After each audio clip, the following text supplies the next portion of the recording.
आप देख रहे हैं P24 लाइव और मैं परमिंदर शर्मा। हम अभी उपस्थित है ऐन गांव में। जैसा कि मैं बात आपको बता दूं कि राज्यसभा का अभी चुनाव हुआ है और उस चुनाव का रिजल्ट भी आया और क्या हुआ वो सभी लोग को मालूम है। उसी को लेकर हमारे साथ TN आजाद जी हैं, ऐन गांव के, जो लाल झंडा के नेता हैं। उन्हीं से हम खास बातचीत करते हैं राज्यसभा को लेकर। क्या सर, अपना परिचय पहले हमारे दर्शकों को बताइए। मेरा नाम TN आजाद है। हम 1980 से लेकर के 2011 तक माले के होल्टेमर करता रहे। मेरे ऊपर बहुत से मुकदमे हुए, जैसे विक्रम थाना कांड, दुनिया थाना कांड। अभी आप तो देख रहे हैं विक्रम जो थाना है उसके गेट पर लिखा हुआ है आदर्श नक्सल थाना विक्रम। ये हम भी लोग का देन है। अच्छा। हमारे नेतृत्व में हुआ था ये। अच्छा। संघर्ष। अच्छा। जो आज ये है। अच्छा। एक इतिहास कायम है। हम लोगों ने ईमानदारी के साथ पार्टी काम किया। अच्छा। पार्टी के नीति लाइन के खिलाफ कभी कोई काम नहीं किया। इसीलिए भारी आर्थिक और राजनीतिक नुकसान हम लोग को उठाना पड़ा, मुझको खास करके मुझको। खास कर इसलिए कि हम लोग यहाँ जो भिमनीचक है थाना नंबर 137 है, यहाँ के जो जमींदार हैं, जो भूमाफिया हैं, अमरिंदरधारी सिंह, उनके परिवार के साथ 2013 से जमीनी लड़ाई हम लड़ रहे हैं। अच्छा अच्छा। जनता के जो विभिन्न जो तबके हैं, भूमिहार है, कुशवाहा है, कानू है, जादव है, कुर्मी है, सब लोग का जो खतैन जमीन है जिसमें किसी तरह कोई कागज इनके पास नहीं है, और सबका जमीन कब्जा करके करीब सैकड़ों बीघा जमीन लोग बेच चुके हैं। अच्छा। और सैकड़ों बीघा जमीन बेच चुके हैं। और फिर ये 25 में DM साहब के यहाँ से फिर 42 बीघा जमीन कराई, फिर हार गए। कोर्ट से सिविल सूट नंबर 307/91 हार गए, डिसमिस हो गया, इनका पिटीशन डिसमिस हो गया। कोर्ट ने ऑर्डर दिया कि इनके पास कोई दस्तावेज नहीं है जमीन का। अच्छा। और डिसमिस कर दिया। अच्छा। और फिर एक अतिक्रमण बाद 13, 20, 22, 23 में पटना की अधिकारी DM चंद्रशेखर बाबू ने इनका पिटीशन को डिसमिस कर दिया कि आपके पास कोई दस्तावेज नहीं है जमीन पर मलिकाना हक हासिल करने का। अच्छा। इसके बावजूद जमीन कब्जा किए हुए हैं और ये राज्यसभा के उम्मीदवार बने। RJD इनको राज्यसभा के उम्मीदवार बनाया। अच्छा। राज्यसभा के उम्मीदवार बनाया तो इसके लिए इनको वोट का जरूरत पड़ गया। मेरा ये कहना है कि अगर आज विनोद मिश्र होते, जो हम लोग पार्टी के महासचिव थे, अच्छा अच्छा, जो 1980 से लेकर 1990 के दशक तक जो मध्य बिहार में जो क्रांतिकारी किसान संघर्ष चला, अच्छा, और उन्होंने एक नारा दिया था, मेरे पास लोक युद्ध है अभी मौजूद है, उसमें उन्होंने लिखा था, हम लोग को सजेशन दिए थे। अच्छा। कि जनता के जन संघर्ष को विकसित करो। लेकिन आज यहाँ क्या हो रहा है? आज यह हो रहा है कि जनता के जन संघर्ष को विकसित नहीं किया जा रहा है, बजप्ते में समझौता किया जा रहा है। अच्छा। शासक वर्ग की जो पार्टियां हैं उनसे समझौता कर लिया जाता है, चुनावी समझौता। और चुनावी समझौता वही आज है, मतलब जो लाल झंडा के लोग हैं उनका राजनीतिक लाइन बन चुका है। क्या और लाल झंडा वाले हो क्या RJD के गुलाम हो चुके हैं? तो मेरा यही कहना है कि जिस आदमी ने, जिसके लिए हम सामंतवाद के खिलाफ हमने लड़ा और उस सामंतवाद से उन्होंने समझौता कर लिया। अच्छा। और ये लोग राज्यसभा के चुनाव में उसको वोट दिए। इससे तो अच्छा कांग्रेस का जो विश्वास विधायक उसका भी स्टेटमेंट दिया है। अच्छा। कि हम AD सिंह क्यों वोट दें, हम RJD को कौन वोट दें? जो AD सिंह थे महागठबंधन के उम्मीदवार नहीं थे। अच्छा। वे तो RJD के उम्मीदवार हैं। मेरे नेता राजेश राम जो बिहार के प्रदेश अध्यक्ष है कांग्रेस का, उसको हराने के लिए तेजस्वी यादव ने कुटुंबा में पूरा प्रयास किया, उनको हरा दिया। अच्छा। क्योंकि दलित नेता था और दलित नेता रहने के बावजूद भी RJD के सामने झुका नहीं। अच्छा। लेकिन लाल झंडा के लोग झुक गए, लाल झंडा के झुक गए। इसीलिए कि AD सिंह का इतिहास क्या है, वो कितना क्रूएल है।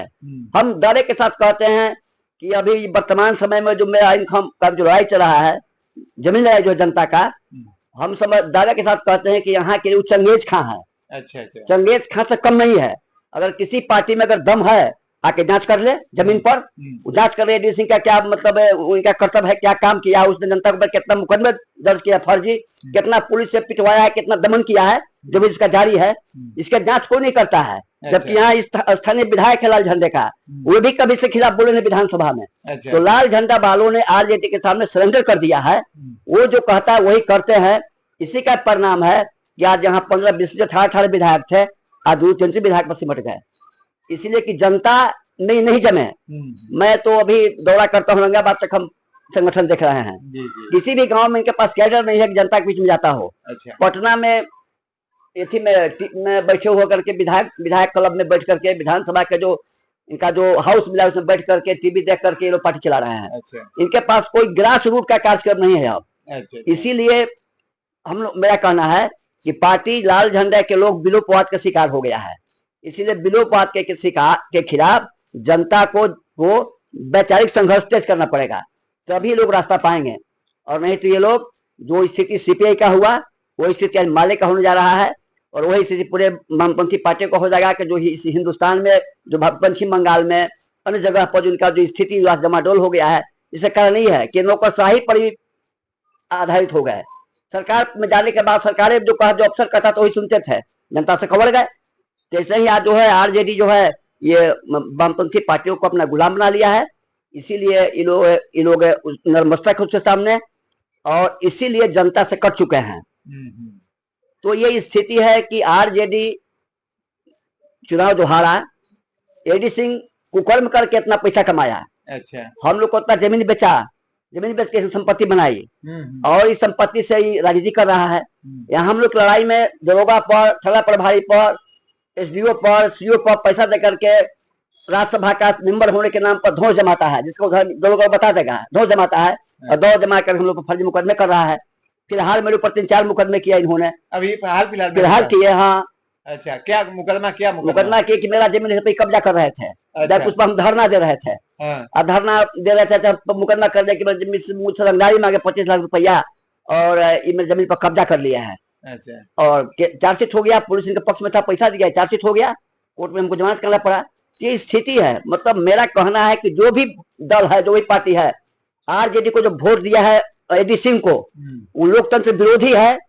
वह बिल्कुल ही उसको लोकतंत्र विश्वास नहीं है, वह गुलाम है, पैसों वाला का गुलाम है, धना सेठों का गुलाम है। इसीलिए ये लोग, इनकी जो हार हुई है वैचारिक हार है, ये पैसे की हार नहीं, वैचारिक हार है। जो कांग्रेस के विधायक उनको वोट नहीं दिया, वो वैचारिक रूप से मजबूत है। वो अच्छा, उसने वैचारिक रूप से कहा है कि मतलब वोट देने के लायक थे ही नहीं। अच्छा, हम इनको वोट नहीं दे सकते हैं, इसलिए कि मेरे पार्टी से भी इनका कोई मतलब नहीं था। जनता से हम गरीब वर्ग से जीत के आते हैं, उनसे कहा विश्वास है कि हमको वोट गरीब देता है, हमको एडी सिंह जैसे धनवान लोग वोट नहीं देता है, वोट जीत के नहीं आए हैं, इसलिए वोट एडी सिंह को वोट नहीं दिए। सर, एक सवाल और उठता है कि आप ही के विधायक हैं पालीगंज से, लेकिन देखा जाए तो लगातार पालीगंज, विक्रम, बिहटा जो भी है, लगातार जाम चल रहा है, इसको आप किस रूप में देख रहे हैं? देखिए, जो जाम चल रहा है, तो जाम पर तो जो सवाल है कि ये तो यातायात का मामला है जी। बालू का पूरा ढोलैया होता है, बालू के ढोलैया में रोड मतलब कंजेस्टेड है जी। तो जाम एक समस्या, ये प्रशासनिक समस्या है जी। ये जनता की समस्या, जनता इसको पैदा नहीं किया है, इसको प्रशासन पैदा किया है। जाम को प्रशासन किया है, पैसा लेता है ट्रक वालों से। अच्छा, ये पैसा वसूलता है, उसमें जाम लग जाता है, पैसे वसूलने में जाम होता है। हाँ, हम लोग हमेशा देखते हैं। एक नया बाईपास भी पास हुआ था और धरातल पे नहीं आया, आखिर बाईपास आ जाता तो इसे जाम तो, लोडिंग तो कम था। अभी जो भी रोड बन रहा है, बड़े बड़े हाईवे बन रहा है, वो बेटा से उधर से होते धनिया में चलता है, जल जाता है नालंदा जिला में, उधर ही का विकास हो रहा है। नीतीश कुमार की, नीतीश जी के राज्य में नालंदा का विकास है, पूरे बिहार का विकास नहीं है। पूरे बिहार का विकास नहीं है। अगर कुछ सड़कें मिलेगी, कुछ आपको ओवरब्रिज मिलेगा तो पटने मिलेगा, दूसरे जिले में नहीं मिलेगा उतना, क्योंकि पटना राजधानी है, यहाँ बड़े लोगों को निवास स्थान है, यहाँ रहना है, तो इसीलिए पटना का विकास किया जा रहा है। दिखा जाए पूरे विकास हो गया बिहार का, पूरे बिहार का विकास नहीं हुआ है। जब आर्थिक, राजनीतिक और सामाजिक विकास नहीं होगा, तब देश का विकास नहीं होगा, बिहार का विकास नहीं होगा।